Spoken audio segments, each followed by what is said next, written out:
Sitting here with the legend that wrote American Woman and a string of a bajillion other hits. I was looking on your brand new live record, Burton Cummings and Massey Hall, and was it 19? Was it about all 19 the tunes? cuts. 19 cuts, and like 17 of them were massive hits. Yeah, like massive. Now, American Woman, how did that come about? Interesting. We're here in Toronto.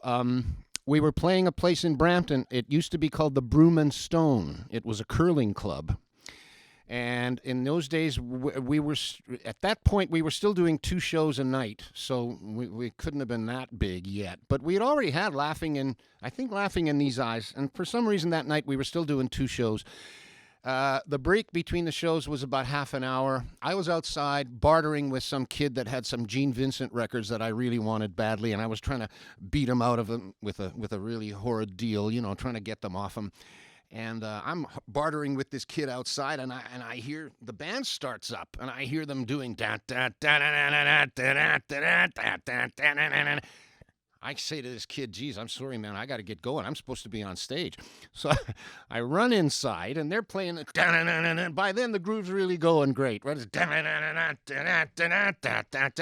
I just grabbed a mic and started singing anything that came into my head. I'm looking out. We'd been touring the States. We came back to Canada. The girls looked fresher. The girls looked younger. They didn't wear as much makeup. They didn't grow up as fast, it seemed to me. So I was looking out at the girls and making the comparison, the juxtaposition in my head, and I'm thinking, Canadian woman, you look better. Canadian woman, I prefer you. And what comes out of my mouth? American woman, get away from me. And it was never really meant to be political. I was just trying to make things up that rhymed. All that stuff about ghetto scenes and war machines, colored lights can hypnotize, that was all just spur of the moment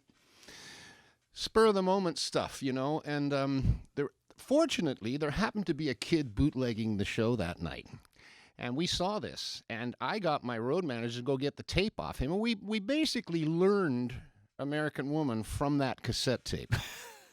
So I've had a lot of Cinderella experiences, Wow, man. True. That's incredible. And you hadn't heard the riff before, and you just kind of absolutely so you're not. just jamming with the English language. You just got up there and did what Burton... Randy might tell you a bit of a different story, but Randy has what I like to call selective memory. And that's as far as I'll go with that. But that's, honest to God, what I just told you is the exact truth. It really, truly happened here at the Broom and Stone, which is no longer there, I think. Now, you and Randy have had your ups and downs over the years and stuff. What would you say if Randy was sitting here and you looked straight at him in the eye and you wanted to say something? Randy, I love you because you what? Forced me to learn to play guitar, forced me to learn to play flute, encouraged me to play harmonica, turned me on to Georgie Fame, turned me on to so much stuff. Randy taught me so much. That's what I will always love him for. I would never be able to pick. No, I'm not Kim Mitchell, but I can play enough guitar to sit at home and sing an old Buck Owens tune, or go to the park and sit under the tree and sing Scott McKenzie and Jesse Colin Young. I never would have done that. I never would have done that on my own volition, under my own volition. But Randy said, no, I want you to play guitar just enough so that you can switch from keyboards to guitar. And we were a cover band then. Mm-hmm. So if we were going to do a song by the Hollies, there was no need for keyboard, but there was need for rhythm guitar. Mm-hmm. Same thing with Beatles songs, same thing with Stones songs. So I became a utility man basically because of Randy. Randy turned me on to Traffic for the first time. Chris Wood with those great sax and flute riffs. I never would have played flute, but Randy said, I love this stuff that Traffic does. Can't you play flute?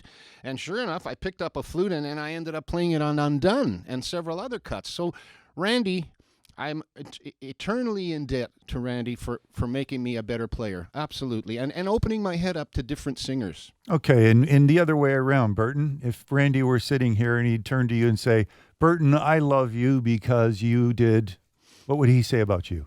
I don't know if Randy would ever say, I love you, Burton. Come on.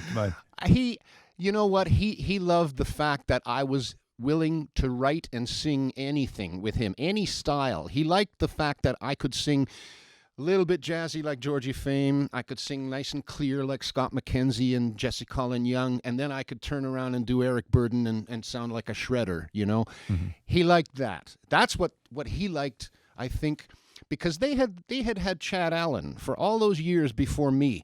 Chad was a brilliant guy. He played piano and guitar and harmonica, and very good singer, but he was a one-trick pony. Chad was a one-trick pony. It was only one style of songs, and he couldn't do the shredding, you know. He couldn't do Eric Burden. He couldn't do McCartney doing Long Tall Sally. When he left, and then they just wanted me to scream all night, and I was 18, so I didn't mind, you know. Yeah. I didn't even go to sleep till I was about 40.